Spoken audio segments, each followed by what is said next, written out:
வணக்கம் நம்பரில் இந்த கல்வி விடுத்துறை நம்பர் வணக்கம். இந்த பதிவாக சப்போர்ட் பண்ணுங்கள், ஃப்ரெண்ட்ஸ் ஷேர் பண்ணுங்கள். சப்போர்ட் பண்ணிச்சுன்னா சூப்பர் தான் ஜபர்தஸ்த் சப்போர்ட் டு ஒரு அண்ணாமணி சேனல். நன்றி. இப்போது இந்த பரபரப்பாக தேர்தல் காலம் போயிட்டுருக்கு இல்லையா, இதில் ஆர்டிஐ தகவல் பெற்றுட்ட வாயினதில் மீனவருக்கு எப்படி துரோகம் விளைச்சிருக்கு, ஆர்டிகல் 6 திருட்டுத்தனமாக எடுத்துட்டாங்க. அந்த கரையில் அந்த தீவில் மீனவர்கள் வலை உணர்த்துறதையும் வலை மீன் அந்த வலை இருக்கு இல்லையா, அதையும் எடுத்துட்டாங்க. இதெல்லாம் காங்கிரஸ் திமுக பண்ண இது. அது இன்சென்சிட்டிவ்ங்கிறான் யார், சிதம்பரம். அதான் அண்ணாமலை சொன்னார், அன்றைக்கி சென்சிட்டிவ் இல்லை, நீங்கள் சென்சிட்டிவ் பேசுகிறியான்னு. என்ன பூரா எல்லாம் அது ஒரு பொருட்டாகவே நினைக்கல. 250 ஏக்கர் ஒரு தீவு.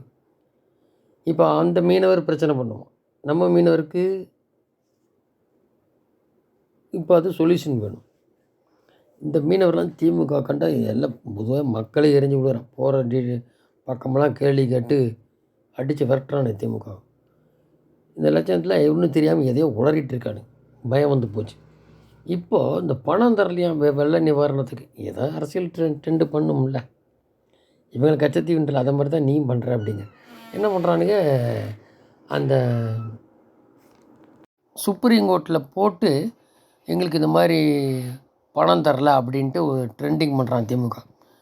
வெள்ள நிவாரணம் தரலையா, வெள்ள நிவாரணம் ஏற்கனவே கொடுத்துருக்கு 9,000 கோடி, மறுபடியும் கொடுத்துருக்கு. நீ 4,000 கோடி வாங்கி மெட்ராஸுக்கு என்னத்தை கிழிச்சு அந்த மழை வெள்ளம் வந்தப்போ, அதுக்கு ஒரு டீட்டெயில் இல்லை. அதனால் கொள்ளையடிக்கிறான்னு தர முடியாதுன்ற மோடி. இது வரைக்குள்ள டீட்டெயிலை கொடுன்னு கணக்கு கேட்பாங்க. வெள்ளரிக்கை அப்படி தான் நீ பண்ணி அவங்க பண்ண என்ன செய்யணும்னு தெரியாது சுப்ரீம் கோர்ட்டில்.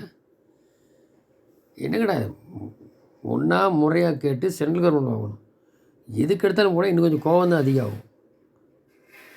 ஏற்கனவே மித்து கடத்தினது மற்ற எல்லா சமாச்சாரம் இருக்குது. மேலே கொள்ளையடிச்சது அதெல்லாம் வரப்போகுது 14 3 லட்சம் கோடி கொள்ளை, மித்து கடத்தினது, சாராயம், கள்ளச்சாராயம், மணல். இப்போ மணல் கொள்ளையில் பாருங்கள், சுப்ரீம் கோர்ட்டு அந்த 5 அரியலூர் அந்த பெரம்பலூர் மாவட்டத்தில் மண் 5 கலெக்டரை ஆஜராக சொல்லியிருக்காங்க. அதுக்கு இப்போ எலெக்ஷன் நடக்கிறதுனால அது முடிச்சுட்டு இது பண்ணுறேன்னு சொல்லி அவகாசம் கேட்குறாங்க. அவங்க போய் சொல்லி ஆகணும். அவங்க சொன்னது உண்மைக்கு மாறாக இருந்தால் அவங்களுக்கும் வேட்டு வந்துடும், கலெக்டருக்கும்.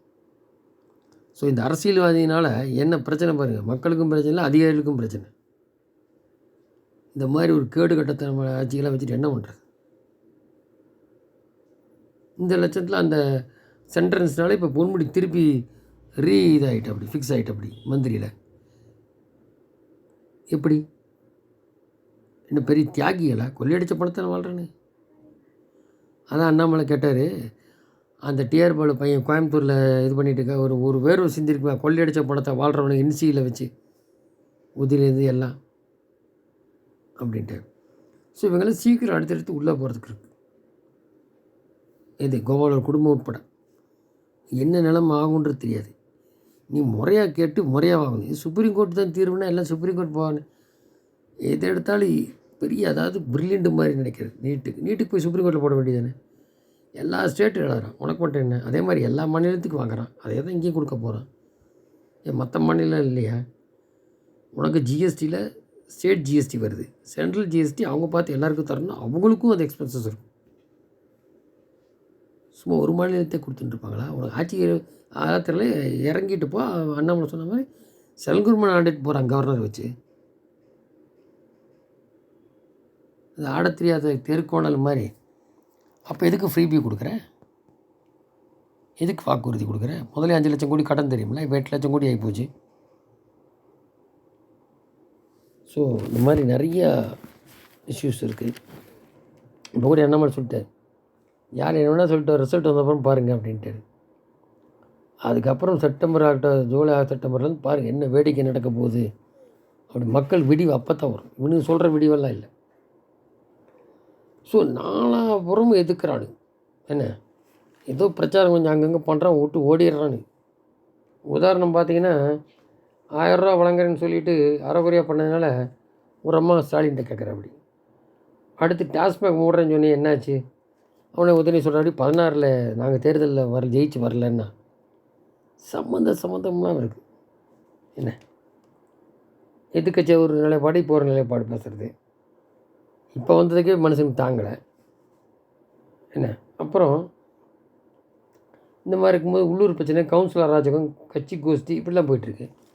தென் சென்னையில் பார்த்தீங்கன்னா தமிழச்சி தங்கப்பாண்டியன், மயிலாப்பூர் பாரதிய சம்பையில் அவங்க விரட்டுறாங்க, என்ன இப்போ மட்டும் வரேன்னு. வட சென்னையிலையும் அதே மாதிரி கலாநிதி, எண்ணூர் தாளங்குப்பம் பகுதியில் அந்த மாதிரி அங்கே ஒரு கவுன்சில் எங்கள் பகுதிக்கு எதுவும் செய்யவில்லை, அப்படி ஒரு போராட்டம் வருது. மத்திய சென்னை தயநிதி மாதிரி பிரச்சனை. அப்புறம் திருவள்ளூர்லேயும் இந்த மாதிரி பிரச்சனை வருது. போகிற பக்கமெல்லாம் இடி என்ன. அப்புறம் சசிகாந்த் செந்தில்னு ஒருத்தர் திமுகவில் நிற்கிறாப்படி. அவர் சரியாக இது பண்ண மாட்டேறாங்க, காங்கிரஸ் சார்பாக நிற்கிறாப்படி. அவருக்கு திமுக ஒர்க் பண்ணுவாங்களான்னு தெரில. அப்புறம் ஏதாவது கேள்வி கேட்டால் நாங்கள் தானே இப்போ சாலை போட்டோம், இன்னும் சென்ட்ரல் பணம் கொடுப்பாங்க, இப்படிலாம் யாராவது பேசுகிறது. தேனிலையும் பிரச்சனை, 1000 ரூபா கேட்டு 1.5 கோடி பேர் உண்மை 1.25 கோடி கொடுத்துருந்தேன். திருநெல்வேலி அனிதா ராதாசனுக்கு இந்த மாதிரி பாதி பேருக்கு மீதி பேருக்கு வரல, எடுத்து வண்டி கிளம்பி போயிட்டா அப்படி.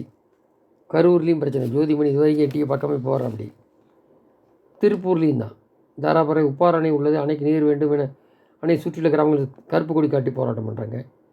திண்டுக்கல்ல பெரியசாமி ஓட்டு கேட்டது, அவர் உபதேசத்தை வாங்கியது அங்கிருந்த பெண்கள் குடிநீர் இல்லை, யாருக்கும் எந்த வேலை வழங்கவில்லைங்கிறாங்க. மற்ற முற்றுகிட்டாங்க மக்கள். உடனே குடியரசு தரவில்லை, வெளியே போயிட்டார், புரட்டு போயிட்டார். அடுத்து மயிலாடுதுறை தரங்கம்பாடி தாலுக்காவில் 600க்கு மேற்பட்டோர் வசித்து வருகிறேன், இவர்களுக்கு தங்களுக்கு வீட்டு மனை பட்டா கொடுக்கலான்றாங்க. அது மாதிரி நிறைய எதிர்ப்பு இருக்குது. பெரம்பலூரில் நகரச் தலைவர் அம்பிகாவின் கடை ராஜேந்திரன், நான் என்ன இல்லை தண்டனையாக இருக்கேன்றாரு, ஆனால் செய்ய வேண்டியது இன்னும் செய்யலை. பெரம்பலூரில் நேரு பையன் நிற்கிறான், அங்கே ஒரு அதிருப்தி. இப்படி எடுக்க சிவங்க உட்பட எல்லா பக்கமும் அதிருப்தி இருக்குது. என்ன நல்லா போகிற ரவுண்டு கட்டுறாங்க. இங்கே ஒன்று கவனிச்சிங்கன்னா, இதில் இன்டேக்டாக கூட்டணி மட்டும் இருந்தால் பத்தாது, அது சும்மா வச்சுக்க வேண்டியதான் கூட்டணி. அது 20% 22% தான் டிஎம்கேக்கு, பாக்கியெல்லாம் 30% கட்சிக்கு. அன்றைக்கி ஏடிஎம்கேயும் பிஜேபி கூட்டணி இருக்கும் போது எல்லாம் தூக்கி அங்கே என்மாசா போட்டான், இந்த ராகுல் வர அப்படின்னு நினச்சி.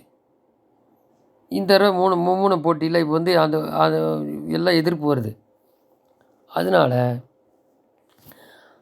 எவ்வளோ 10 சீட்டாவது வருமா, 15 சீட் எதிர்ப்பெல்லாம் பார்த்தா திமுகவுக்கு இந்த சீனியர்லாம் எவ்வளோ தூரம் வரும், ஏன்னா அவ்வளோ வெறுப்பில் இருக்கானு. அதனால அண்ணாமலை அந்த கணிசமான தொகுதியில் வருங்கிறது சொல்கிறார். இது தெரியும், மோடி வந்துட்டா நம்ம காணாமல் போய்டுவோம், கட்சியும் போய்டுவோம்னு நல்லா ஸ்டாலின் தெரியும். வெளியில் பயத்தை வெளிக்காட்டாமல் எங்கேயோ போய் சுப்ரீம் கோர்ட்டில் போடுறேன், அங்கே போடுறேன், இன்னத்தையோ ஒப்பேற்றி கிடக்கிறபடி. இதுக்கெல்லாம் விடிவு காலம் வரணும், மக்களுக்கு விழிப்புணர்வு பார்ப்போம். நன்றி, ஜெயந்த்.